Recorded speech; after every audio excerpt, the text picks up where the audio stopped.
Welcome.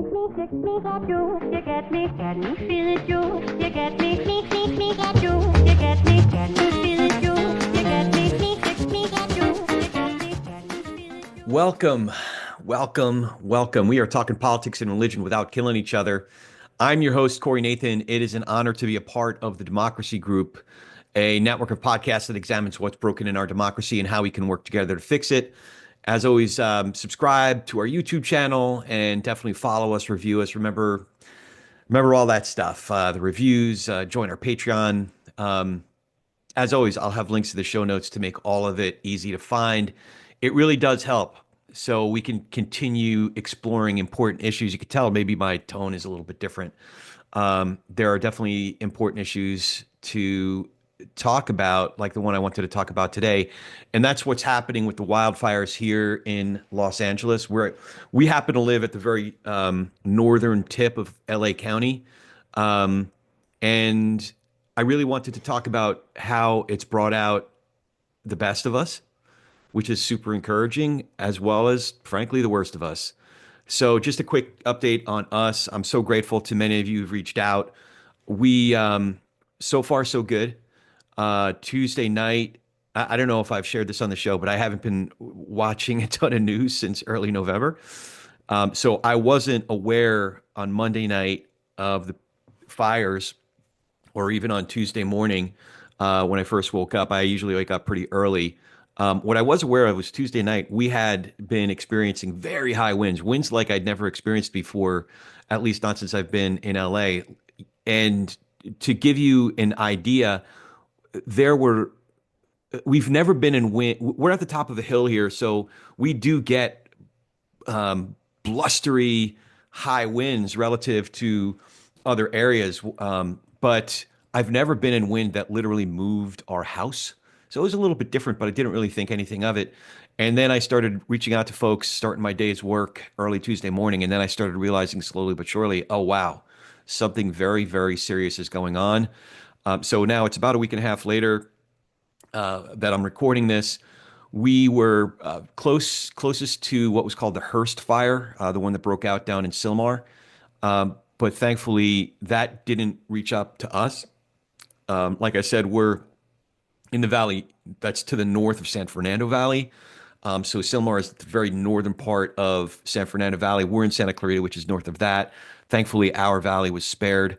But definitely ashes on our car. And what I will say also is that we all know someone who's lost their entire house, who's lost so much. We all know someone. The pastor of my church, his house is gone. A young family with 3 little kids, their house is gone. They sent a picture that what's left of the house is literally just the concrete steps that led to the front door. Dozens of others that we know lost power for days and days. Dozens of others we know were displaced still and are displaced still. So but to this point, we and my brother and my parents who were here during the winter months have stayed out of direct harm's way, thankfully. So thanks again for those of you who reached out. That's the update on us. But more broadly speaking, my question is that I wanted to explore is how have we as a country responded to this devastation? How have we responded as neighbors? How have we responded just on a human level to others' tragedy? And like I already indicated, it's a mixed bag.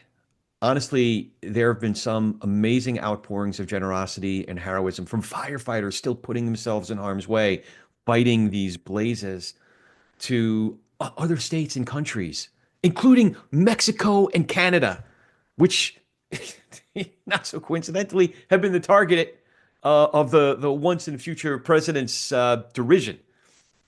But yeah, other states and other countries have offered up their support in terms of manpower and planes and so many other resources.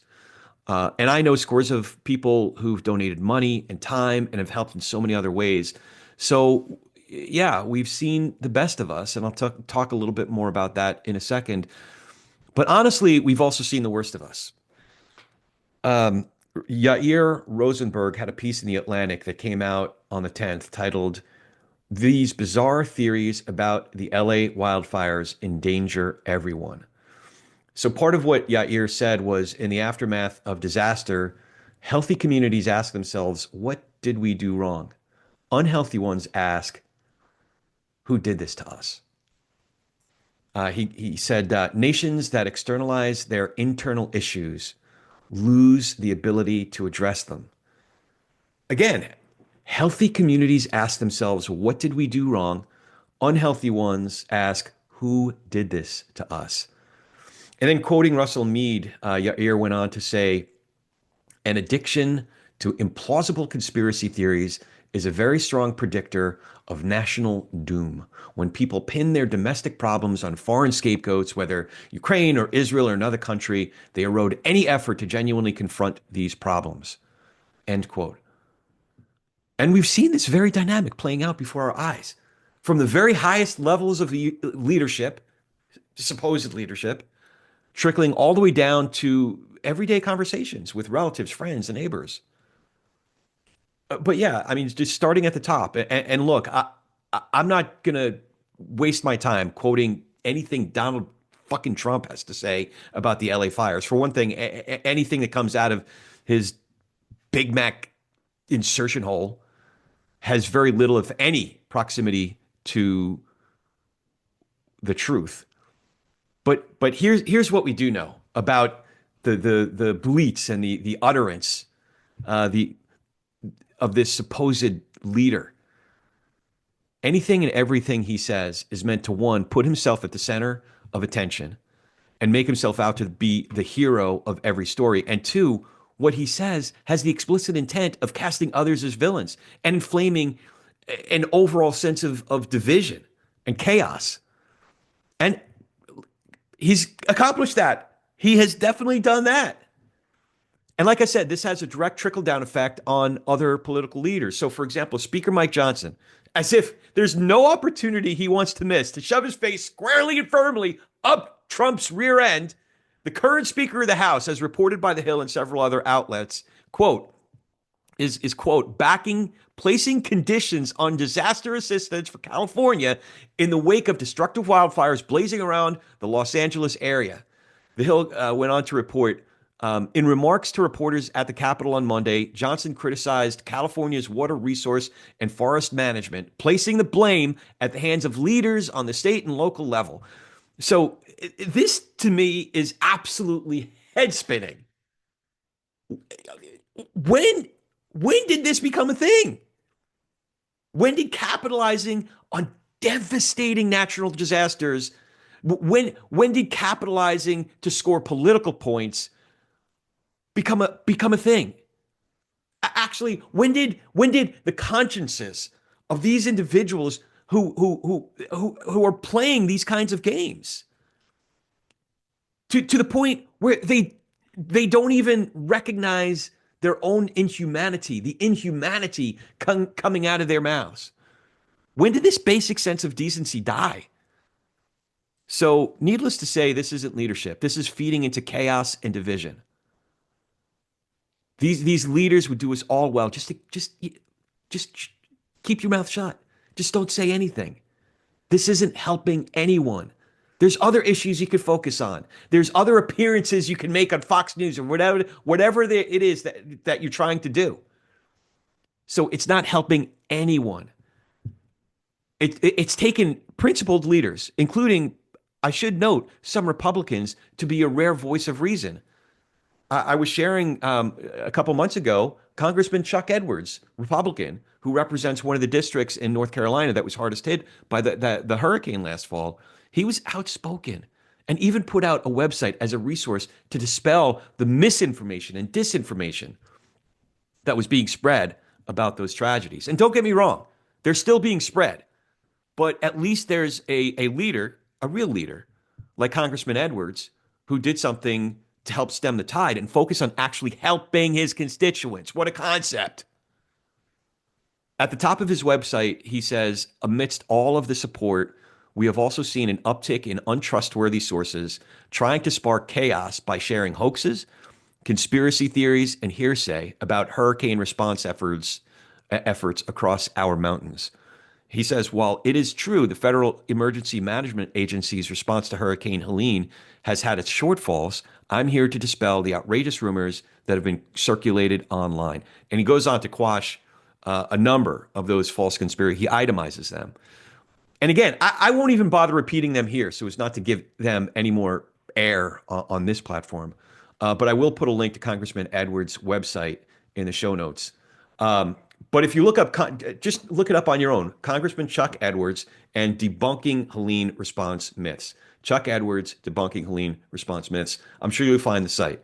Again, I'll put it in the show notes. But unfortunately, leaders like Congressman Edwards is the exception, the rare exception. Partly because you have a compliant, enabling media complex that's feeding the flames, so to speak, rhetorically feeding the literal flames. So we have a lot of the usual suspects. We have Tucker and Dan Bongino and a bunch of their clones somehow tying the destruction of the fires to DEI. DEI. I get it. You hate DEI. You hate CRT. You hate woke. We get it. Your anti-woke, anti-CRT, anti-DEI merit badges will be coming in the mail. You'll get your pat on the head by all the I hate woke gods that you serve. And listen, I get what you're doing. For the rest of us, let me explain how all this works. Tucker, Bongino, Matt Walsh, all these entrepreneurs who peddle in hate, chaos, and division, here's how it works. They get some words or some phrases that they know will trigger feelings of fear and anger in their audience. They throw it into a script like a chef throwing ingredients into a recipe, and they spit out any day's headlines with a heaping dose of these ingredients because they know what Denver Riggleman has been telling us, what Joe Walsh has been telling us, what Charlie Sykes has been telling us, that appealing to fear and anger is chemically the same thing as a drug dealer appealing to addicts. Our brains react the same way to these stimuli as they do to a hit of crack cocaine. So that's great, Tucker. Congratulations, Matty Walsh.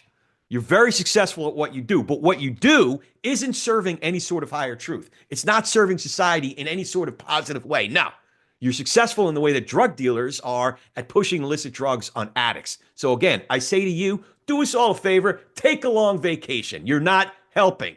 You're not helping those of us who have ashes falling on our car, who've lost their homes, who've lost everything. You haven't solved anything.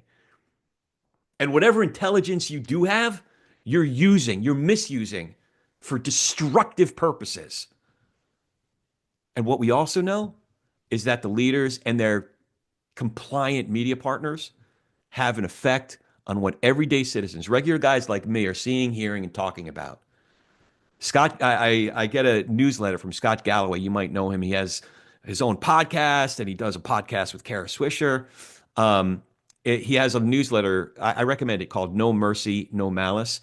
The one that came out today, I'm recording this on the 17th. It said it better than I can. He says, just as electric cars go from 0 to 60 faster than cars with combustion engines, digitized information accelerates from 0 to blame much faster than analog media. Galloway goes on. He said, right-wing podcasters blame Fire Chief Crowley's gayness, saying she was a DEI hire. And he does note, he says, note, she has outstanding qualifications, which she does.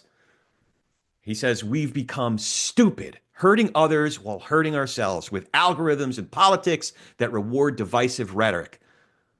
Both Scott admits, he says both sides engage in this.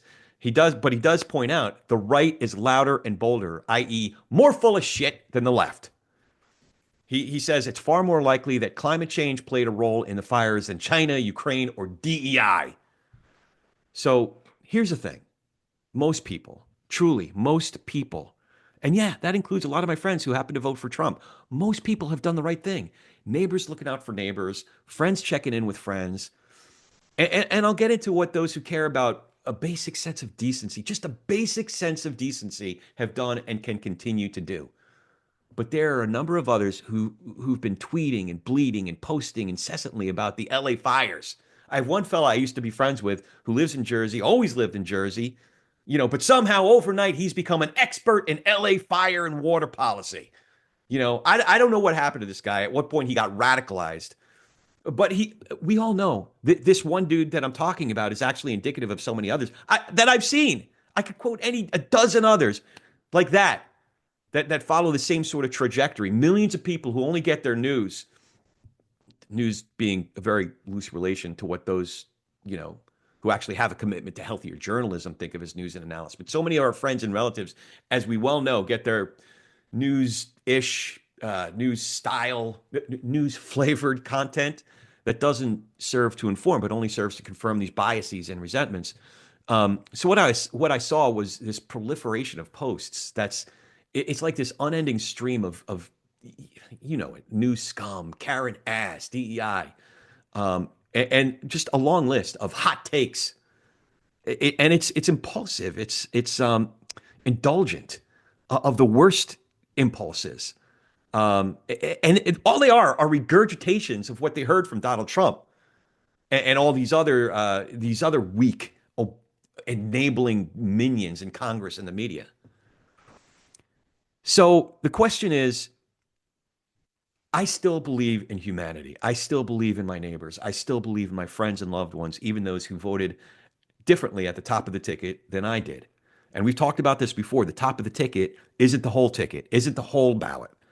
You know, a lot of folks who voted differently than I did at the top of the ticket, we ended up voting very similarly on things like propositions and our state and local representatives. And plenty of people voted differently than I did at the top of the ticket that can be principled and sane. So what can we do?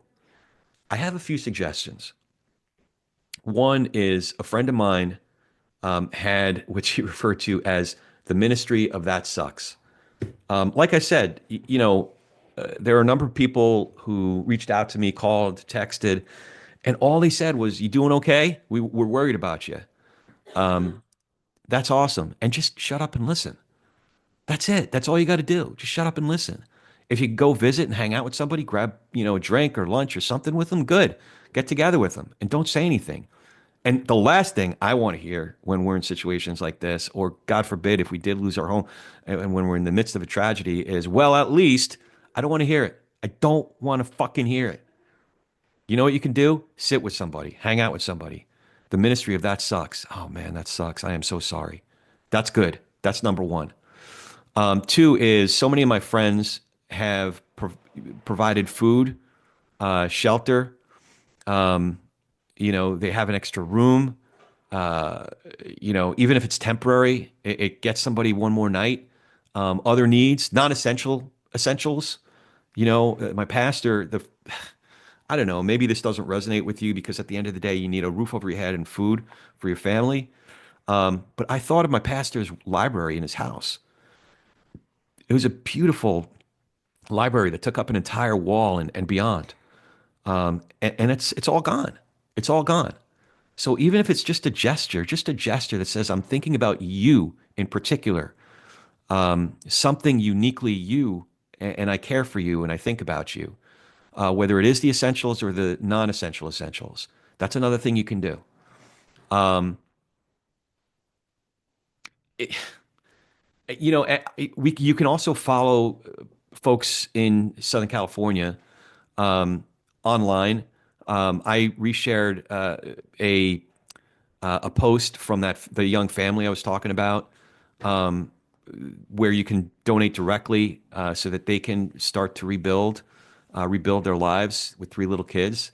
There's a lot of those posts. If it comes from somebody you trust, maybe you're inclined to pitch in. $5 here, $10 there, $25 here. It adds up. This one dude, he started out on a career as a barber, and I haven't talked to him directly yet, but I'm hoping to see him at church on Sunday.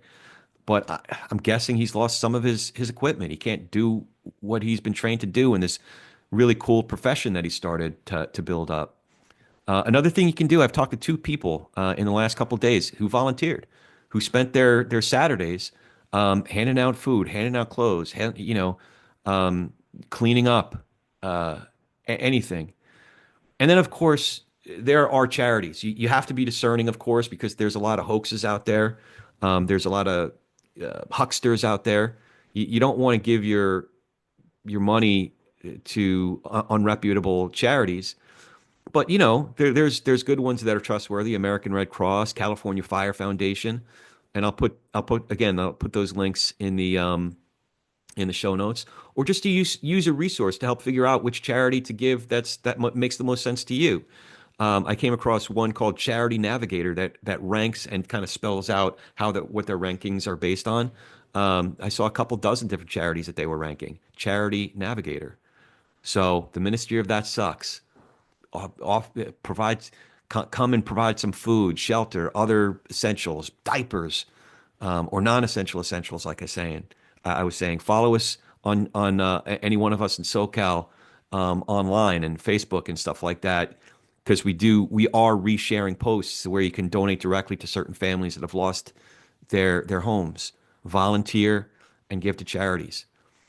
These are all different ways that you can be part of the best of us, and to fight back in just a small way against the worst of us that I described before.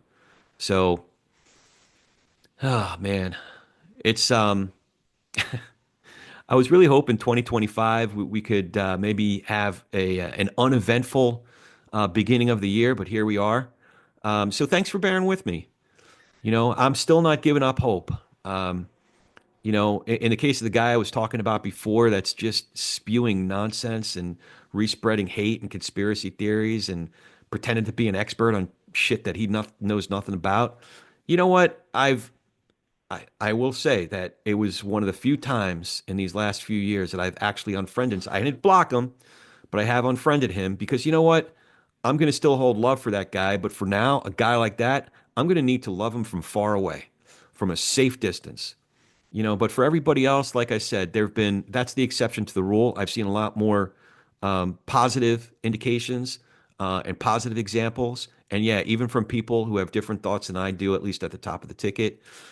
So thank you for all of it. Thank you for all of it. And thanks for listening. And thanks for anything that you can do. So as always, if you dig what we're doing here, remember to follow the show, write that review, and now you can watch these conversations on YouTube and support us on Patreon. It's youtube.com/@politicsendreligion and patreon.com/politicsendreligion. Check them all out, subscribe. Your support really does make a difference. So thank you for all of it. Now go talk some politics and religion with gentleness and respect, and have a nice week.